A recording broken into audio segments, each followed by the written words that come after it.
And it's so important to realize that when you actually accept that you don't know the answer to something, what actually happens on a biological level is you actually activate a different part of your brain. Because when you're trying to figure out the answer to something, what state are you in? What emotional state are you in? You're in a state of stress, worry, fear, anxiety, frustration. You're trying to figure all this stuff out. I've got to come up with an answer. I've got to know, what do I want? What should my goals be? How do I get there? How do I achieve more success? What do I need to do? And when all of these things, or when I say when your brain is in a state of frustration, fear, worry, anxiety, and stress, what you don't realize is on a biological level, you have activated a very limited part of your brain, and you've shut down the part of your brain that I call your creative brain, which is the part of your brain that actually determines all of the success that you get in your life.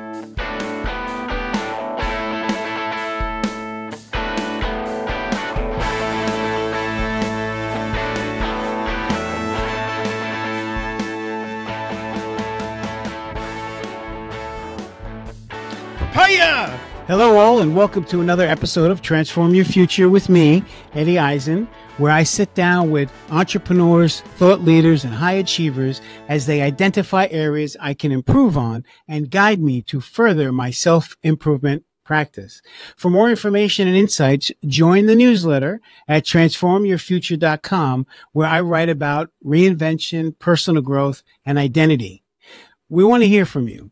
Let us know how we can improve your experience.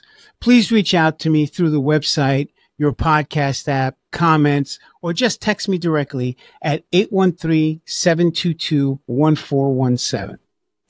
Today's guest is Liam Naden. He is an author, coach, and the host of the Let Yourself Off the Hook podcast. Liam shares insights from his personal journey of losing everything and rebuilding his life, which led to the development of his unique coaching program focused on achieving success without struggle.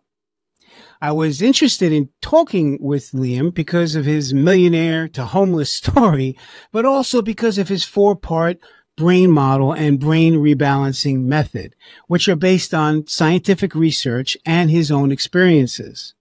The four parts of the brain he identifies are: 1, the rational thinking brain, responsible for gathering and storing information from our experiences. 2, the emotional feeling brain, which manages our emotions and feelings.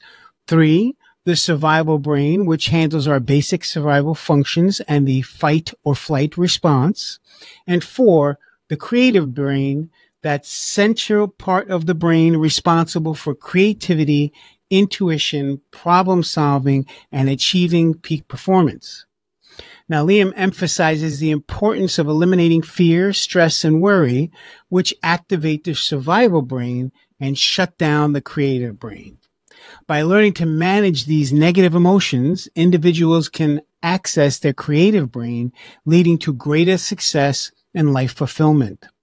He explains that the brain is designed to ensure our survival by achieving homeostasis, a state of optimal functioning that includes physical, mental, emotional, and spiritual well-being. Instead of focusing on long-term goals, Liam advocates for taking immediate, intuitive steps.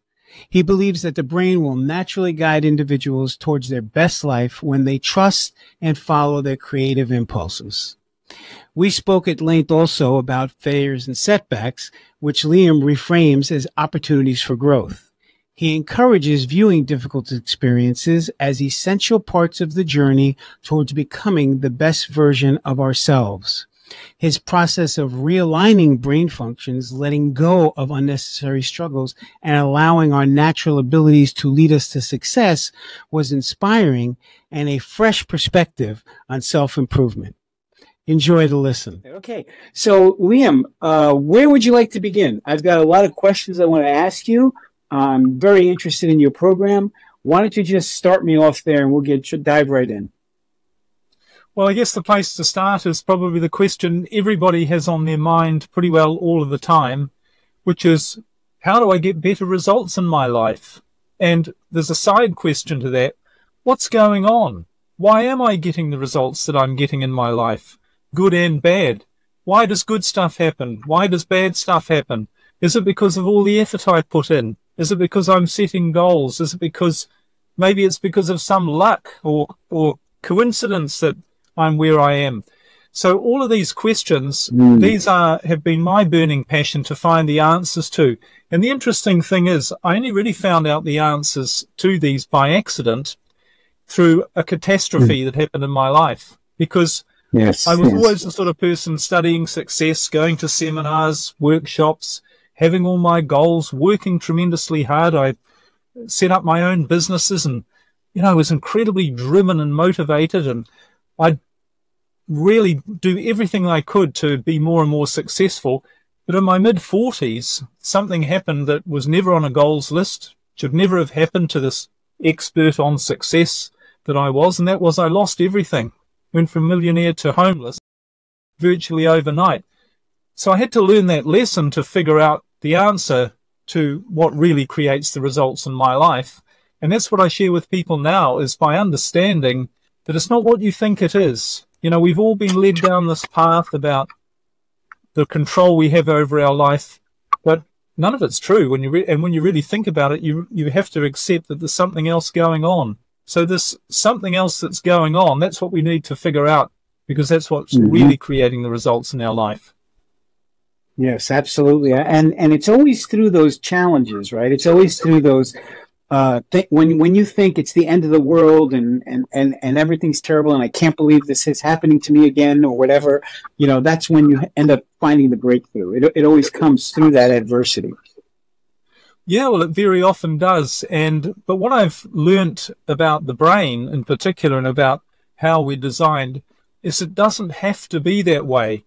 But if we don't learn the lessons early enough, in other words, if we don't manage ourselves and our brain the way it's supposed to be used, we are going to get caught out eventually, and we are going to get the wake-up call to be told, you're doing it wrong, you haven't got the message, you've been trying and not really succeeding, and you're all stressed and you've had all these problems in your life, but you still haven't got the message, so I'm going to deliver you something really bad, really big, so that you finally get the message. And that's what that's all about, and that's certainly what happened for me. Yeah. So I'm identifying what you're saying. It's like, I can't control the world. I can't control the universe. I can't control other people. But the one thing that I can control is I can learn how to control my own mind. Right. So talk about some examples of this in action, your method.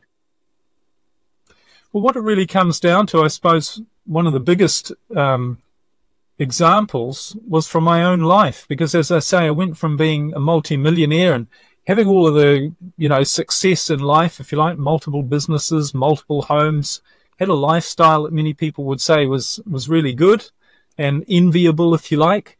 But the thing about that lifestyle, the way it was full of stress and problems. And, you know, I read books, I'm sure, and I heard all these people say to me, Liam, stress, problems, overcoming obstacles. This is all a natural part of success. This is the price that you have to pay if you want to be successful. And problems are good. Obstacles are good because they make you stronger. They help you overcome your challenges. They help you grow. You have to learn to accept that your life is always going to have problems and stress if you want to have the rewards of this great life. So I actually bought into that. Now, I've subsequently come to understand that none of that is true, that we're not designed to have problems. Biologically, we're not naturally designed to have stress and problems in our life, and they don't actually help us. All that stress and problems actually do is they shorten our life. They make us more, you know, they put strain on our body and they damage us and shorten our life. A lot of scientific research has proven that to be absolutely true. But I used to think that. But it was only after I became homeless and I changed my approach that my life turned out in quite a different way. And why I say it turned out in a different way was because before I'd been chasing after success. I'd always been saying to myself, what's the next goal? What's the next information I need to learn? What's the next book I need to read? What's the next seminar? I was always doing all of this stuff, trying harder, trying to be motivated, and being motivated and being a massive action taker. But I was always pushing and chasing after success. But after I lost everything and changed my approach, in a weird sort of way, what happened was it felt like success was actually chasing after me. Because instead of the struggle, instead of the trying to figure it out, things were like falling into place. And it's a bit hard to describe, but I was starting to make money again, set up new businesses, starting to do amazing things. Like I sailed around Europe for 8 years, living full-time on my yacht, traveling to 15 countries, running my businesses at the same time. I've been a nomad for 14 years, running my businesses. Currently, we're living in a motorhome. I'm speaking to you from France. We were just traveling around. But things were falling into place rather than me pushing. So it would be like someone would show up in my life with exactly the right information or the right opportunity or the right idea or the right help to help me along. Or some circumstance would come along and it would all work really well. Or I'd get an idea, whether it's a solution to something I'd been working on or just a new idea, a new creative idea, or I'd see a new opportunity that I hadn't noticed before. And it felt like what has been described as being in the flow of life, being in the zone. And we've all had that experience where things are going well and we know things are going well and we're putting in effort, but it's not a struggle. So that was the transformation, and that's the way my life still is. And that's why I decided I was going to figure out what I was doing differently, because there was something, I didn't know what it was. I'd studied all this other stuff, meditation and law of attraction and goal setting and reprogramming your subconscious mind, changing your beliefs, all using your mind differently. I'd studied all of that stuff, but I still ended up homeless and with nothing. But this way, it seemed like nothing to do with it. And I said to myself, firstly, I'm going to discover what I'm doing differently. Because for two reasons. One is I want to make sure I keep doing it because this is working really well. And I don't have the stress and problems that I used to have. So that's the first thing. And the second thing I said, and if I figure this out, I'm going to share this with everyone I know, everyone who could possibly benefit from this, because what I've seen all around me is people who are struggling, stressed, who want the best out of their life, but doesn't matter what happens, they never manage to overcome this stress, struggle, and the feeling that there's something more, that they're not reaching their full potential. I want to show other people how to do that, and that's what I do. So, what is you were a serial entrepreneur, you had 18 separate businesses at the time, or that's now? Well, that's all together over my lifetime, if you like. Okay. Yeah. Okay. Not all. And so, you were in the zone of getting things done, and you were stressed because of timelines and other people and managing the whole thing, right? What was the impetus after everything crashed for you? What was it that you had to ask yourself to move forward? What was some of the questions you asked yourself? Well, there are actually two questions that I continued to ask myself as I lay asleep or tried to sleep on the sofa in the living room of my elderly mother's small apartment, which is where I ended up living. I had to move back in with her. There were two questions I kept asking myself when I had nothing, when I'd lost everything. And these were pivotal questions. And more importantly than the questions were the answers that I came up with were absolutely transformational in my life. And I'm sure will be transformational for others too. But the first question was, why has this happened to me? Why has this happened to me? I'm the expert I know about motivation and setting goals and how to use my mind and make sure I don't, this was not on my goals list. So how has this happened? Why has this happened to me? That was the first question. And the second question was, what do I do now? Because I didn't know. I was in a town where I knew nobody. I'd lost everything, all my businesses, all my connections, everything. And so those two questions, why has this happened to me and what do I do now, You know what was really interesting about the answer? The answers to both of those questions was the same. And that answer is, I don't know. I don't know why this has happened to me. And I don't know what to do now. And it's so important to realize that when you actually accept that you don't know the answer to something, what actually happens on a biological level is you actually activate a different part of your brain. Because when you're trying to figure out the answer to something, what state are you in? What emotional state are you in? You're in a state of stress, worry, fear, anxiety, frustration. You're trying to figure all this stuff out. I've got to come up with an answer. I've got to know, what do I want? What should my goals be? How do I get there? How do I achieve more success? What do I need to do?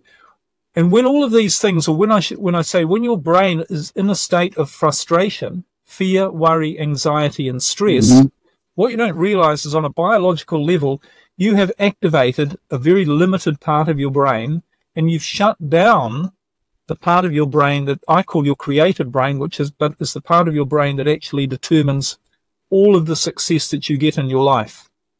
Yes. So what I did was I released all of that state of frustration and I gave up. And it wasn't so much giving up as in saying, well, I'm going to go and sit under a rock and never, that'll be the rest of my life. It was realizing I didn't know, and I just had to accept whatever came along. And that's when my brain could kick into this other gear, and we can talk about what these different states or these different parts of your brain are, because this is biology. I'm not talking about something to do with your subconscious or some airy-fairy idea. This is a physical, biological survival mechanism that we have inbuilt in the human brain, in which every living thing has exactly the same inbuilt mechanism, other animals and other creatures. So this is pure biology. It's the biology of survival. So, but it's only when you realize that, or when you stop activating this limited part of your brain, that you can actually move forward in your life. And that's exactly what happened to me. Interesting. I identify greatly, there's part of me that's the creative part. That's the part that I love about myself. That's my talent and my gift, is to be creative and to be able to communicate effectively and to be able to sell ideas and influence, people with certainty. But when you're in the stress mode where you're worried and concerned and you feel like you're back against the wall, that somebody pulled the rug out from under you, you don't get in touch with that anymore. You lose in touch with that talent and skill, and you're now caught in that compulsive obsessive worrying mode where the committee is talking to you and saying all kinds of negative shit, I identify.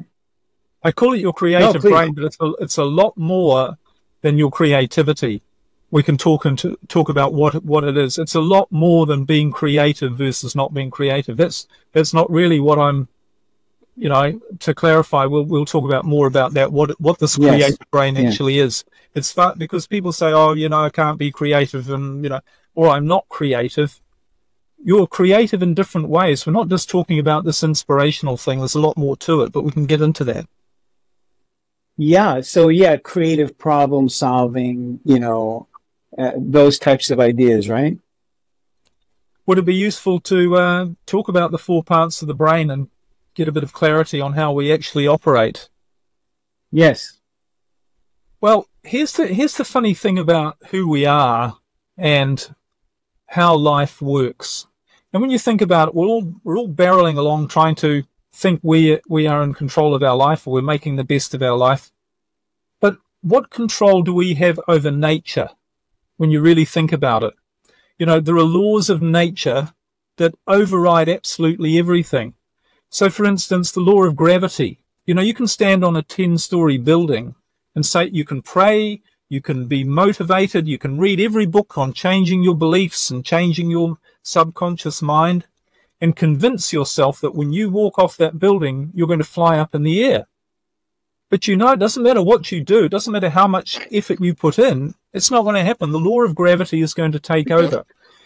And there is actually a law that governs success, a biological law, and it controls every living thing, and it overrides anything else that we might try and think about. And it's the law of survival. And if you were to ask any biological scientist, what is the purpose of life? All life has one overriding principle, purpose, and wiring, and that is to survive. That's the primary biological purpose of every living thing, and everything is geared and designed around making sure that happens above anything else. So what that really means, of course, is that when something has the greatest chance for survival, it's when it's being the best it can be. And science has a word for this called homeostasis, which means the optimum functioning of the organism. And whatever organism it is, whatever living thing it is, when it's functioning at its best, it has its greatest chance for survival. So it's literally designed to achieve that state so that it has the greatest chance for survival. Now, that doesn't just mean physically being its best for humans, because when we're at our best, it doesn't, as I say, just mean when our body's functioning perfectly. It's also when we're our happiest, when we're our most inspired, when we're feeling great, when we're feeling excited about life. So when we're mentally, emotionally, and spiritually our best, that gives us the greatest chance for survival. And that means being our happiest. It means doing all the things that make us feel great. It's not dealing with problems. So our biological purpose is to be the best that we can be, which means to be happy, fulfilled, operating in a healthier body as possible so that we have the greatest chance for survival. And nature has actually provided a mechanism, a machine, something designed to ensure that that happens. In other words, nature has provided every living thing with a mechanism to make it the best it can be, including us. And what is that? It's a brain. All the brain is a biological machine designed to ensure that that organism that it belongs to has the greatest chance for survival by being the best that it can be. So here we all are with this machine that has one purpose, to make us the best that we can be. So why aren't we? Why don't we feel? Why do we have problems and stress? Why are we so unfulfilled, unhappy? Why do we feel that life isn't going the way we want it to? Why do we have all these problems in our life? There can only be one reason, and that is because it's a machine. The only reason a machine doesn't work, do the job it's designed to, is it's not being used the right way. You know, if you have a motor car, it's a very simple machine that has a very simple purpose to get you from where you are to where you want to go.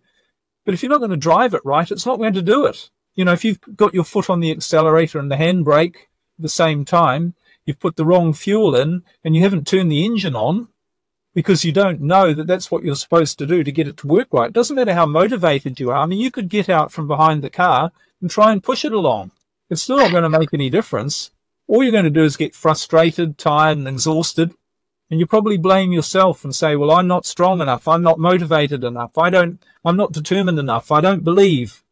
So it's still not going to make any difference. Whereas if you just understand, well, the machine works in a particular way. You do this, you do this, you do that, and it all works perfectly. There's no struggle involved.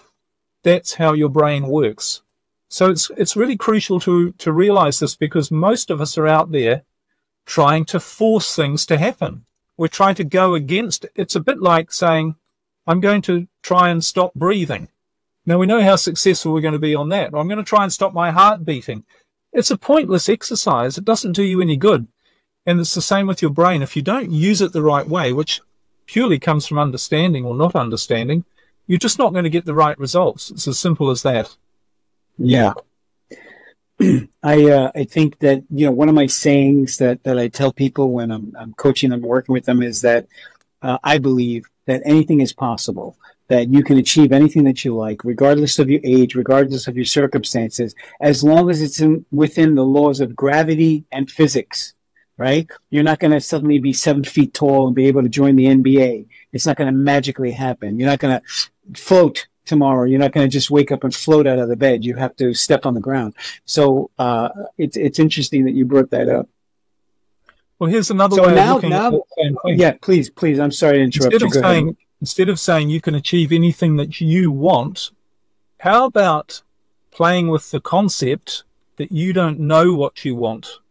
You don't know what is best for you. And the reason you don't know is because the part of your brain that you're using to try and figure out or understand what you want is not the part that knows the answer to those questions. There is another part of your brain that knows all of the answers to your questions. It knows exactly what you need.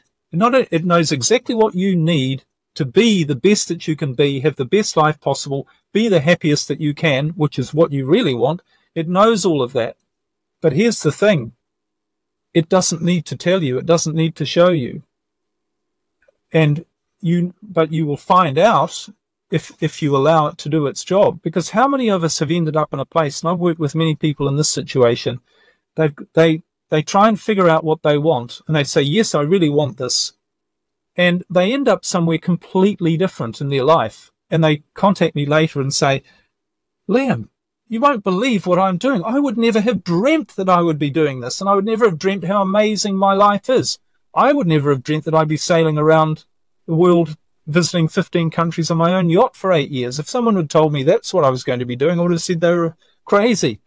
So the thing is, we don't actually know, and we certainly don't know when we're using the wrong part of our brain, which is what 99% of people are doing 99% of the time, which is why firstly, we're all staying confused, and secondly, we're not achieving what we really need and want to be our best. That's how it works. So are you saying that there is a part of your brain that has the answers that you can tap into? Absolutely. Perhaps I could give you an illustration of the 4 parts of the brain, and yes, please. See what they are. So what I've created is a model of how the brain operates, and this is a biological, mechanical model. Okay, so it's nothing to do with, sort of airy-fairy ideas like subconscious. These are 4 separate biological places within your brain that each have a separate function biologically, and they're all to do with your survival and you being the best that you can be, which is why you're here and how you're designed. The first part is what I call the rational thinking brain, and that's at the top of your head. That's your neocortex, if you like. Now, the purpose of your rational thinking brain is to gather all of the information that you pick up in every moment in your life through your 5 senses and your thoughts and store it there. So this is like a library or a database of your knowledge, what you've learned in your life. That's your rational thinking brain. The second part of your brain, which is located just below that, and there are several scientific names for these. There's 2 or 3 places here. One's the amygdala, the hippocampus, the hypothalamus. This is what I call your emotional feeling brain. And this is responsible for how you feel, obviously, your emotions. The third part of your brain, located at the back of your head, around the brainstem, is what I call your survival brain. And your survival brain, again, it's pretty obvious what this does. This manages your moment-by-moment survival. So everything you need to do, everything that needs to happen for you to stay physically alive, without you having to think about it, obviously, this is managed by your survival brain. So this manages all your heartbeat, your organs, all of the physical functions. And there's one other thing that's managed by your survival brain, and that is how you protect yourself from a threat or danger, something that can physically harm or even kill you. Because if you think back to when the brain was first formed millions of years ago, it was a pretty dangerous world where humans lived then. There were lions behind every rock. So we had to develop a mechanism to deal with unexpected threats and dangers, to things that could kill us. And sometimes we call this the fight-flight response. But what it is, it's an automatic reaction that when your brain sees a threat, you automatically kick in. So, if a lion was coming towards you, you'd react without thinking, without even knowing what you were doing. You would react, you would run away, or you would shout for help, or you'd fight it or prepare to fight. And your whole body would change. Your whole metabolism, your physiology would change to deal with this threat to your survival. So that's a really important part of our survival, if you like. And this is all managed not with your thoughts, but with the automatic functioning of your survival brain. So that's all good. They're the 3 parts so far, but there's a 4th part. And that's what I mentioned right at the beginning, your creative brain. And your creative brain, which is located right in the very center of your skull, it's been described by religious and spiritual traditions throughout history, and science very recently is starting to identify recognize and describe and understand that this is a separate part of the brain, physically and biologically. And what your creative brain is, this is the master. This is the part of your brain that is designed to be in charge, to make sure that everything happens in your life to make you the best that you can be. So yes, this manages your creativity. This is where you get creative ideas from. This is where you get your problem solving from. This is where your intuition. You know, do we ever have, remember we have those gut feelings? We think this, we sometimes call it the little voice inside telling us we should do something or that we shouldn't do something. And quite often we ignore it. We override it and say, oh, you know, I'm not going to do that. That sounds too scary, or I'll make what I think work. You know, I'm not going to listen to that voice. And it's always wrong when we do that. So all of our problem solving, our creativity, this is our imagination, our intuition. This is where our peak performance state comes from, our motivation, our energy, our true energy. And it's been described as being in the flow, being in the zone. Many peak performers have come up with different ways of describing this particular state. And they all acknowledge that there's something else beyond their own effort and their own thinking that is bringing them more information or new ideas. You know, musicians and composers, it's fascinating asking a songwriter, how did you write that song? And I've seen quite a few interviews with songwriters, and even earlier back, you know, classical composers have described where they got the music from. And they all say, when you ask them, where did the music come from? They go, I don't know. I don't know. It just came to me. I don't know where it came from. So it didn't come from them sitting down trying to figure it all out and struggle and work it all out. This is this creative brain at work. And this also, when you use this part of your brain, your awareness expands. And whereas previously you might look at something and say, well, that's a bit of luck. Where did that come from? Oh, it's just luck. Well, that's a coincidence. You start to realize that this machine, your brain, which has actually got the power, it's the most powerful supercomputer on the planet. Remember, it's only got one job, to make your life the best that you can be so that you have the greatest chance for survival. That's what it's designed for. You start to realize this is your brain at work. It's not luck. It's not coincidence. It's not the right people coming into your life at the right time by fluke. It's not the most significant things that happen to you in your life by accident. This is your brain at work, and this is the way it's designed to be. Because we've all experienced moments where things are going well in our life. Things are falling into place. You know, everything's working. We're making the right decisions and things are going well. That's being in our natural creative state. That is being the best that we can be. And the real point is, that's our natural state. That's the way we're designed. Nature, science has a word for the state, homeostasis, the perfect functioning of the organism. That's the way we're supposed to be, because that's the state that gives us the greatest chance for survival biologically. However, there's only one time we're not supposed to be like that. So just picture this, your natural biological state. And if you look in the rest of nature, you will see they automatically do this. We're the only ones who don't. But your natural biological state is to live in this homeostasis where everything is functioning well. You are being the best that you can be, and your brain is making sure that everything happens physically, mentally, spiritually, and emotionally to give you the greatest chance for survival. But there's only one time when you're not supposed to be in this expanded, super productive, super fulfilled state. And that is when a lion jumps out from behind a rock. When you are presented with a threat or danger, when something comes unexpectedly into your environment that could harm or even kill you. And what happens on a biological level is that your brain activates what we talked about before, that fight-flight response, that survival state of what to do. And at exactly the same time, it shuts down the creative brain. It shuts all of those things down. Now, it does that for several reasons. One is because all of the energy that is being used physically in that part of your brain, because your brain uses an enormous amount of energy. 30% of your body's energy is used up in your brain. So all of that energy is diverted into fighting off the danger, because you're going to need you may need as much energy as you can. You don't need that. That energy is wasted sitting in your creative brain if you're faced with an immediate threat. And the other reason is none of those tools, if you like, are useful when you're faced with a lion about to eat you. You know, your imagination, creativity, feeling good, resource, none of that helps. So it could even hinder you from doing that. It might delay you from actually just reacting. So biologically, you shut down all of this good stuff to fight off a danger.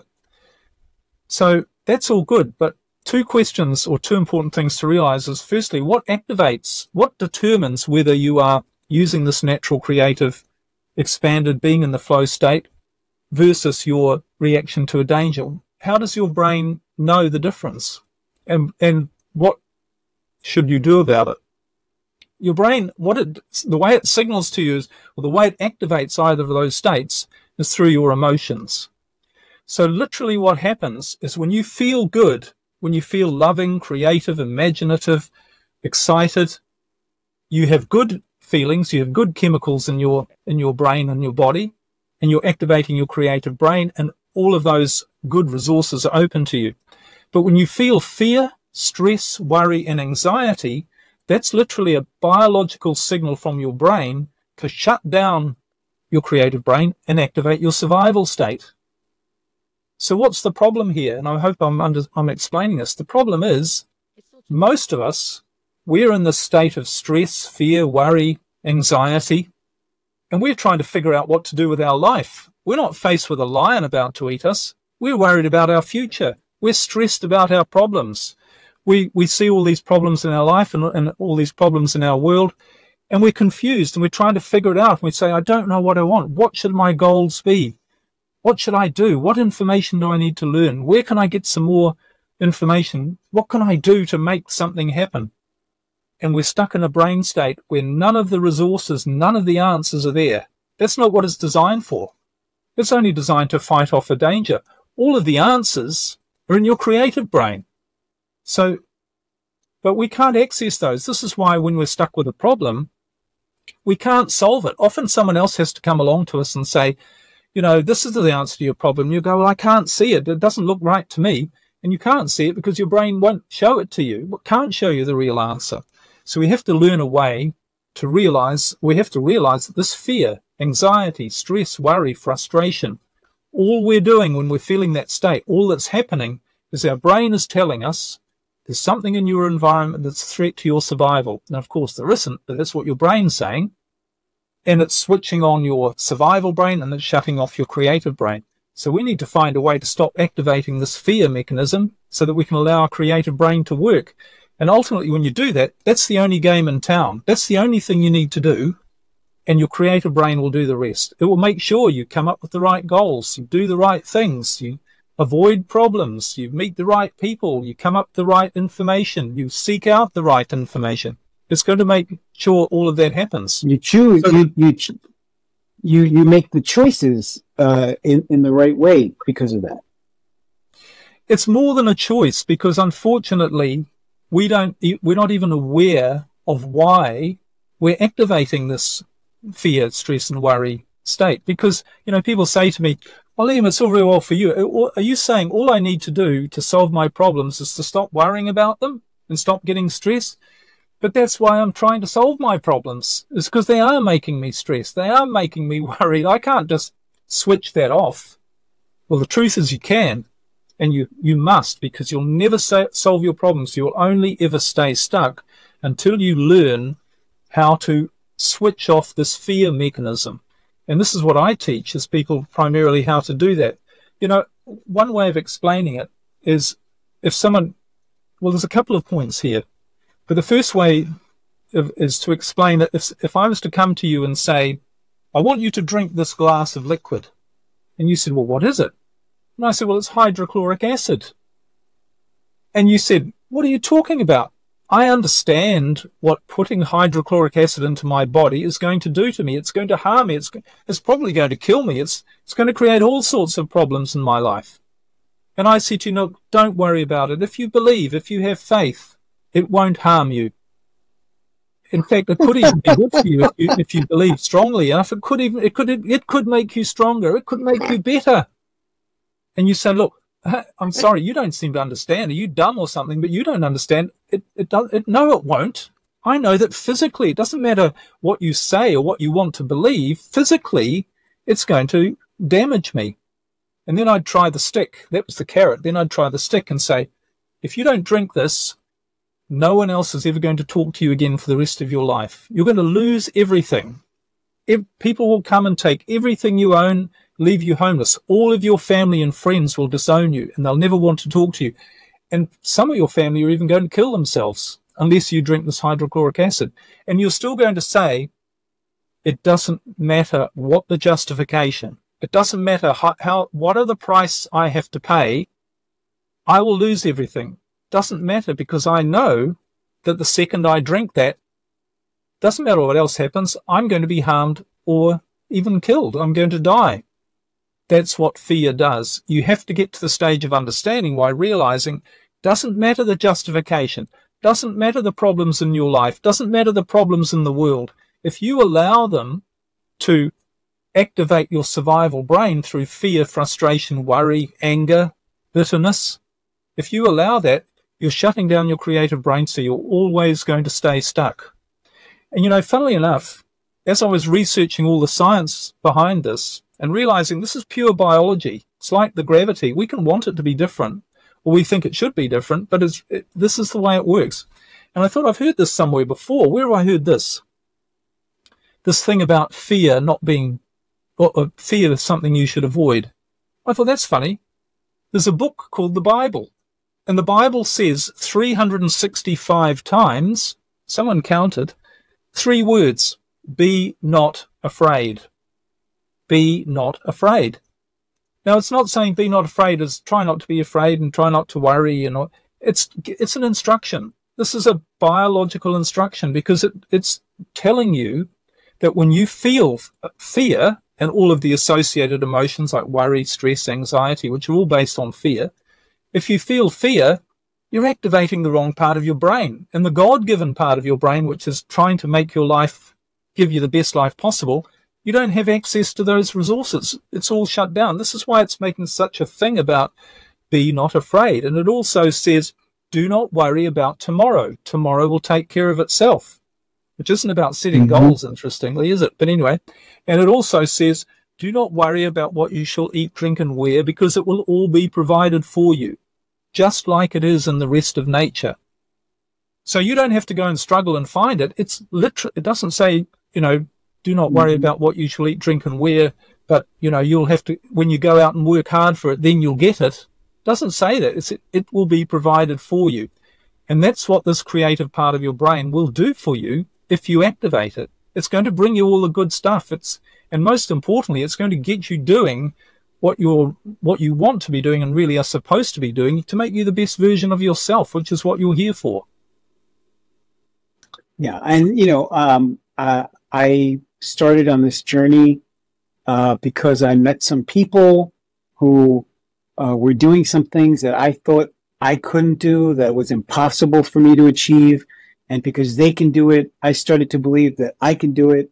They actually told me, you don't have to believe that you can do this. You just need to believe that we believe it. And so that was the beginning of my belief that in faith and, you know, not having the fear and just not thinking about the fear and just doing, just being, you know, and letting it happen, that it was all going to work out. Right?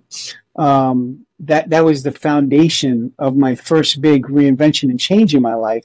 And now 36 years later, you know, I mean, I've done it many times, but this has always been my foundation, is that my spirituality, that there is a force for good in the universe and I just need to plug into it. So I get what you're saying on the different levels of how that ties into the biology of my brain. And when I said choices, what I meant was, like, once you are not living in the fear and the anxiety and you get into the flow, into that zone, right? You have to make the right choices, because if you make wrong choices, you end up back in the other side of things, right? For me, things like having people in my life who appreciate me, not people who tolerate me, right? This is just a small example. Doing things that I enjoy doing, that are good for me, that feed my creativity and my energy, and I feel that I'm in the flow. Those things that don't do that, I don't want them in my life. So being able to have the freedom, like you're talking about, to travel and enjoy life, you know, we should all be able to do that in our lives. Like, why do we have to have a life that's all or nothing, right? Why do we have to be living in stress and making a lot of money and doing all these things, or we have to be no money and, you know, live as a vagabond? There's a way for us to handle all these things together if we get out of the fear and the worry and the stress and the pain and the expectations that other people put upon us, and be able to just allow ourselves to live in that creative area of our brain with creative problem solving and let it handle, you know, everything. I get that 100%. I love it. I love it. It's great. One of the interesting so things tell me, when you yes, please go ahead. When you live in the state, you realize you can never make a mistake. You can never do the wrong thing. It's always the right thing, because what stops you from doing something is the fear of doing the wrong thing, isn't it? And when you feel the fear and you're worried, you've activated the wrong part of your brain.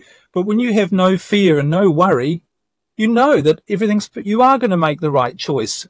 You know it. You don't believe it or hope or try and convince yourself. You absolutely know it. And you know it from that. And when you know it, that's when your creative brain takes over and makes sure it's all. Now, most of it's going to be unexpected stuff probably that happens to you. Doesn't mean everything's going to work out the way you think it should. Probably won't, but it will always be perfect. And then we use this word trust. It's not really trust. It's understanding that that's how it works. I mean, when you drive down the road in your car, do you trust that cars are going to stay on their side of the road and not hit you? Or do you just know that they're not going to hit you? That's the way it works. You don't even have to think about it. You don't even consider it as an idea. Same with, do you trust that the sun is going to rise tomorrow morning? You don't even consider it. And that's the point about when you get into the state of learning to use your creative brain as your primary driver, you don't even think about these things. You just know that it works. And the beautiful part is, the more you do this, and this is what I teach people to really change a habit of how they're using their brain, which comes first from understanding how it works. Then you create a new habit and you start to practice it. And you're not going to be perfect to start with, like any new habit, but you're going to do it right some of the time. And when you do, you're going to see things happen in your life, and you're going to go, wow, how did that happen? That was unexpected. That's really good. How did I meet that person? How did I come up with that idea? How did this happen? And then you understand, this is the natural flow of life. So what happens is you start to get an experience of this, which is very different to the old experience of pushing and worrying and trying to figure it out and make sure you do the right thing and analyze things before you do them. And you start to get more and more of this experience in your life. That's when it all starts to gather momentum like a snowball. And all of a sudden you're living the way you're supposed to, in this natural flow, the natural state of pure being the best that you can be. My first mentor, he used to say, I was like always wanting to negotiate with him and try to figure it out and get some kind of guarantee or something like that, and try to understand everything in some higher level, like it's complicated. And he used to say, you don't really have to understand everything. You just need to know that it works, right? It was like, do you know how electricity really works, really? And I'm like, well, not really. I mean, I know you turn on the light switch and the light go on. Exactly. That's all you need to know. When you do that, the lights go on. You don't have to understand electricity. You don't have to understand an internal combustion engine. You just know you put your key in there, you turn it on, you put your foot in the gas to go, you put your foot in the brake to stop. That's it. It's not complicated. So I really like that. You do need to get to a certain level of understanding. For instance, for electricity, you might not know exactly how it works, but you have an experience of it working, and that's why you know that it works. And it's the same with your creative brain, because you can do all this in theory, and this is the problem that I found with many people, or me for most of my life. So I tried to work all this stuff out in theory, and it's like goal setting and changing your beliefs, and all of it sounds good in theory, but it doesn't really work in your practical experience, which is why you're always trying to force yourself to believe it, and why you don't get the results. So you need a certain level of understanding to take you to the place of just knowing that that's the way it works, so, and having an experience of it working rather than just some theoretical idea, because then you stay in that area of faith and hope. And, most of what we call faith is not faith, it's hope. And thinking, well, if I keep repeating something to myself for long enough, I'll believe it. And that doesn't work either. Mm. One of the things I was thinking about is how you need to notice, like, for all of this really to work. And part of what you're talking about has to do with awareness, about noticing what you're noticing. And then once you start to notice, then you then start to recognize it more. That reticular activator kicks in, and you start to recognize these things more in your life. Like, it could be as simple as the other day, one of these things happened where I went to go get a haircut, and they made me wait. I was supposed to be next, but then I ended up waiting 20 minutes. And who walked in the door while I was waiting? The woman who I really wanted to cut my hair happened to walk in at that time. And I thought, see, this is great. This is what I really needed. And I was worried and getting worried about stuff. And I just needed to let go because it was going to be given to me, And it's just a little example. And when you start noticing these things, you could tap more into that. I hear you 100%. I wanted to just take a couple of seconds to talk about a few other things. I know that you had a couple of failed marriages, and I wondered if we could talk a little bit about, divorce and, what that was like. I know I went through a divorce. Divorce was like the hardest thing I ever had to do in my life. Oh my God. It was very challenging. Tell me a little bit about how you handle divorce. Well, what I do, and it's interesting you mention that, because you might know that I do a lot of marriage and relationship coaching as well, specifically around the area of helping people repair their relationship, perhaps from the brink of divorce. And you know what the overriding principle or determinant as to whether you are successful in a relationship or not? Doesn't matter what state of the relationship is. Doesn't matter if it's ended and you're struggling through the divorce, or it doesn't matter if it's on the verge of divorce, or it doesn't, even if it's just an okay relationship or even a great relationship. The number one determinant of the quality of your life, including your relationship, is how you relate to this word fear. Is there fear around what is going on in your life? In other words, if you're facing a divorce, or if you're facing the end of your relationship, are you afraid of that? Are you worried about that? Are you stressed by that? If you're in a relationship and you're having lots of problems, do they cause you to feel fear, stress, and worry? Because, again, what I've found with relationship coaching is that when people are in a fearful state, stressed, worried, again, they're not able to do the right things. They're not able to see the right things to do. So they stay stuck and they do all of the wrong things. And we know what it's like in a relationship when you're angry or stressed or frustrated. You have an argument, you end up lashing out and saying more of the wrong thing and making things worse. And it's not that you want to do that, because you turn around and say, why did I say that? Why did I do that? You're using a part of your brain that is biologically programmed to make you do that, to make things worse, not to solve the problem. So, yes, I've been through the survival mechanism. Yeah, and fear keeps you in the wrong relationship for too long. It keeps you doing the wrong things that only make your relationship worse.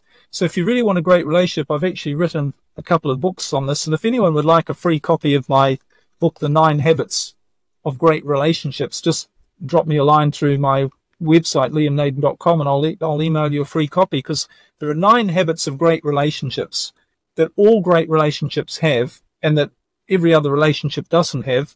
And most of it revolves around this idea: are you afraid for your relationship, or you're just there feeling good? And if things don't work out, they don't work out. And if you're not worried about making mistakes, you're just there to have a good time.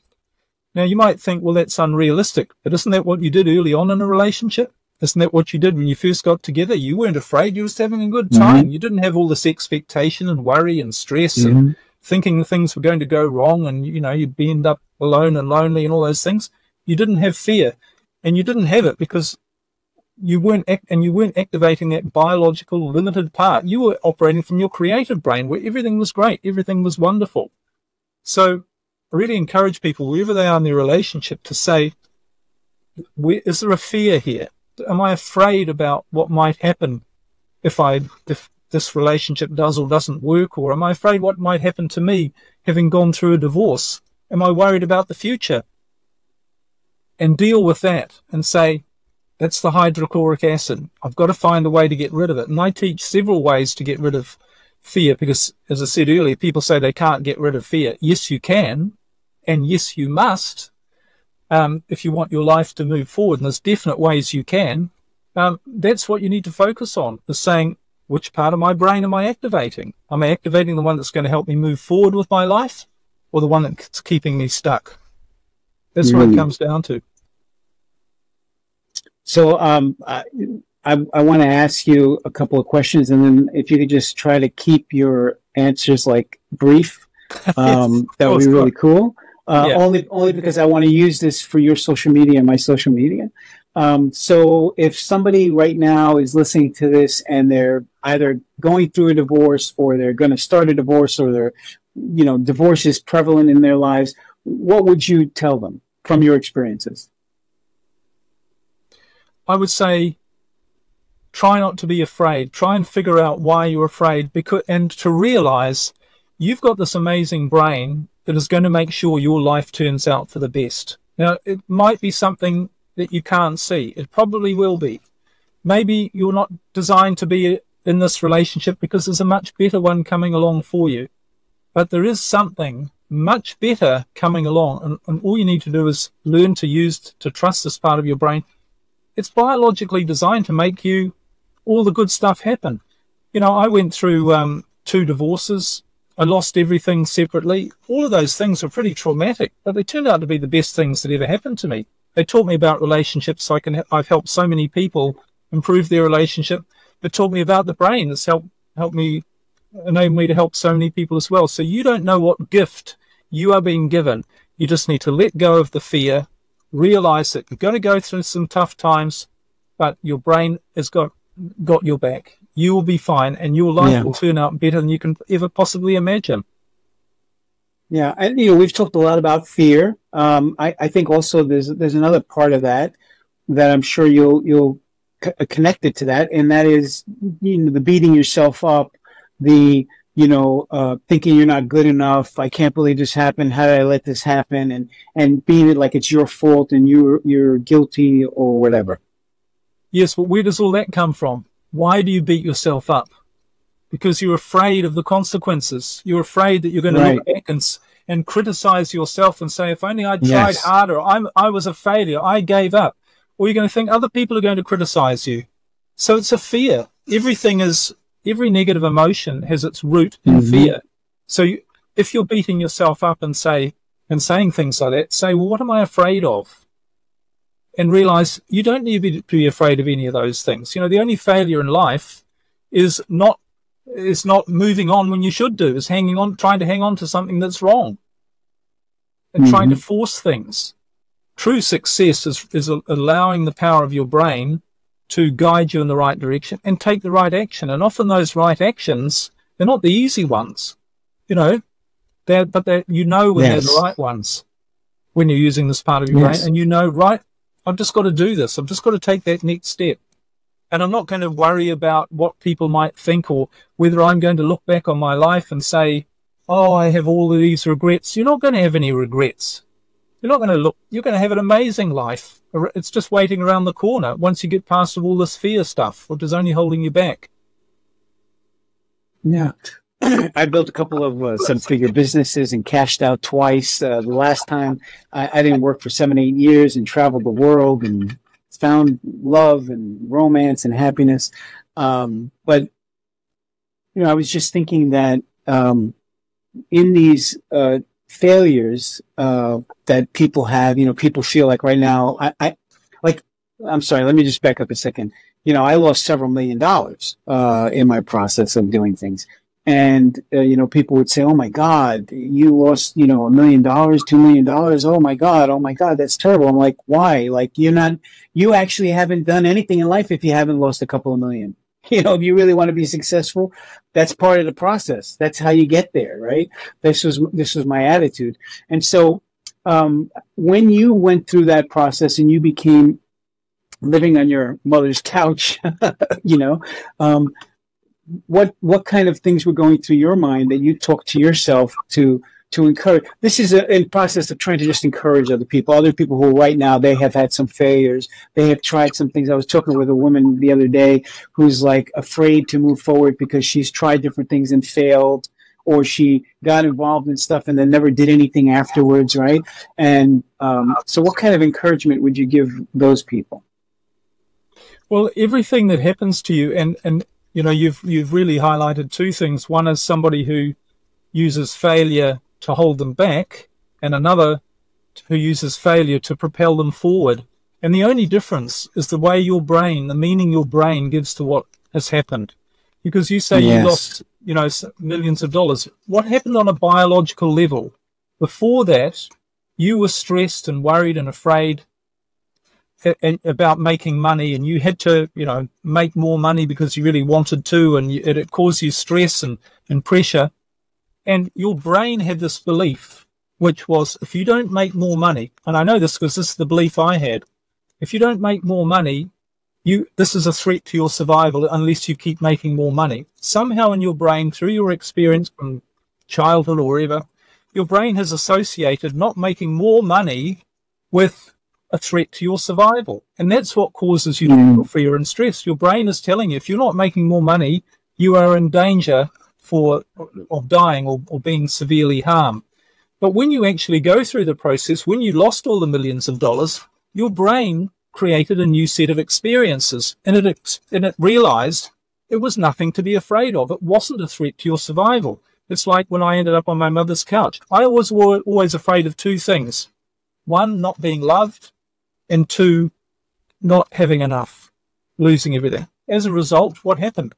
I made some terrible relationship choices because I was afraid subconsciously of not being loved. Secondly, I made some terrible financial decisions, which ended up in me losing everything, and it kept me stressed. But when I experienced those two things, which I did when I was on my mother's couch, nobody loved me apart from my mother, and I had nothing, my brain suddenly experienced that that wasn't a threat to my survival, and it could get rid of that fear. And that's what propels people on, because it's their brain no longer puts you in that state of this could be a threat or a danger and keeps you stuck. It says, well, I've experienced that. Nothing to worry about. It's not a threat. Don't worry about it. And activate your creative brain, and you go on to greater things. So if you find you're stuck with something that's happened to you that's traumatic, all you need to do is re-educate your brain about what that experience was. And instead of being something that's terrible and whatever, you can see it as an opportunity. Someone used to say to me, instead of saying, why is this happening to me? Say, why is this happening for me? What's the gift here? What can I do with this? You know, so if you have this traumatic experience, maybe you can help other people who go through that same traumatic experience in the future. Maybe you could help somebody, even save their life.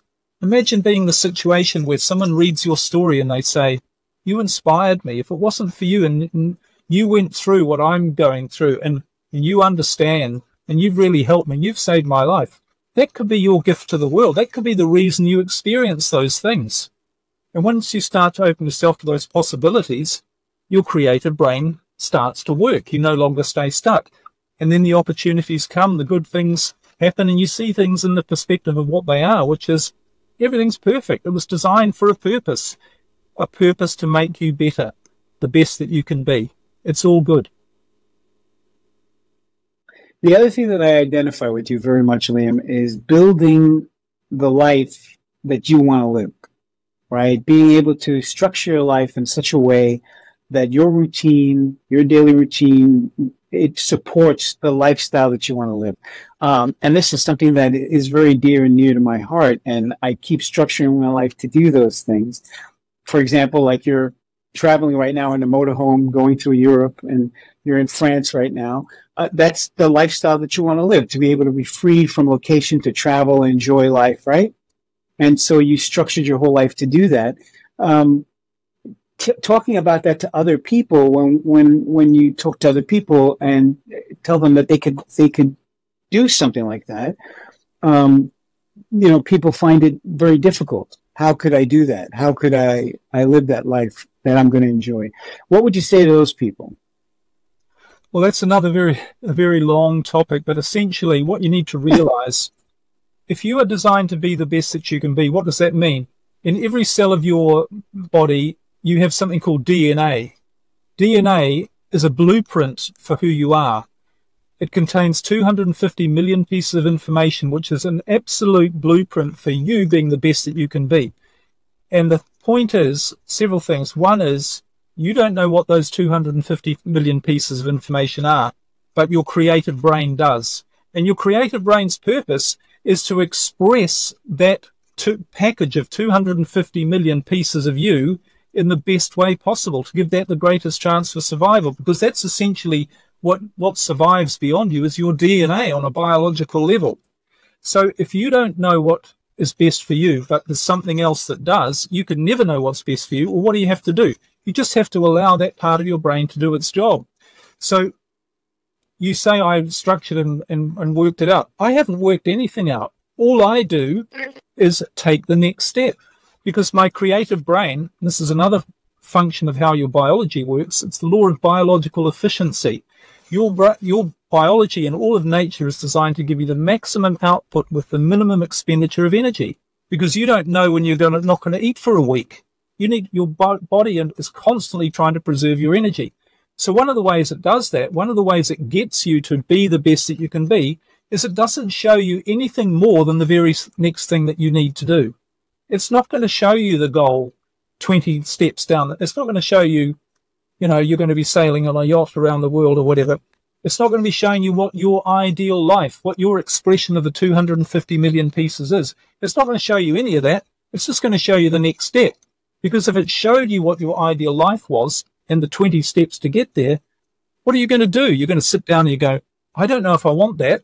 That sounds ridiculous. I could never do that. And all of these steps, how do I know they're going to work? Now, if this one works, will it lead to the next and waste all of that time, all of that energy without doing anything? That's not the way your brain is designed to work. Obviously, it's logical when you think about it, isn't it? It's designed to show you that, and I've spoken to billionaires who've explained that their philosophy in life, and it's mine as well, is get in tune with your creative brain, in tune with what you love, and just take the next step. Whatever it is, don't think about it. Don't try and plan. Don't try and figure out your life. Allow this incredible infinite supercomputer, which is your brain, to do its job and figure it out all for you, because it knows far more than you think you know. It knows all the answers. It knows what you want. And I'm sure if you would say, I'm sure, Eddie, that things in your life have turned out in a way you never expected them to happen, but they've been much better. That's the point. It's not about you trying to figure it out and coming up with plans and structuring it. So my life now, we just take the next step. We just say, where do we want to go today? I don't know. Well, we'll just go. Now, we might have a rough idea, like we were going to Denmark for the summer, we think. But we just know, and so many times, and this happened on the yacht and it happens on the motorhome all the time, you think you're sailing in one direction. You've got a plan to get to a particular port. You assess the weather conditions. You say, that's right. You're out in the ocean, and then everything changes. Well, you can't just keep barreling along in the same direction. You have to change direction, and it's not up to you. The conditions have changed. So you just take the next step, and then you end up somewhere different. And you arrive in a port or in a place, and you say, this doesn't feel like the right place. I don't enjoy being here. Oh, we'll just go somewhere else. I don't know where. We'll just find somewhere else. And when your life takes on that quality, magic happens rather than you trying to force it. That's the way it is. Mm-hmm. Very good. Well, listen, I appreciate your time and coming on the show. I've asked you a lot of questions. We've talked a lot about your philosophy and your expertise. Is there anything that I haven't asked you that you'd like to talk about? How many hours have we got left? I mean, a lot of these are very deep subjects, but I guess the key, the most important message I like to leave people listening is to really realize there's a part of you that knows exactly what is best for you, and it has the power to bring it to you, but it's not through your thinking. It's not through your struggling and trying to figure stuff out. But your role, the only job you have to do is to say to yourself, what's resonating with me right now? What do I feel that I should do right now? And take that step. And maybe it's to visit my website, to give a little plug for myself, and say what Liam's saying maybe there's something I need to learn about this. I'll go and check out his free webinar on his website.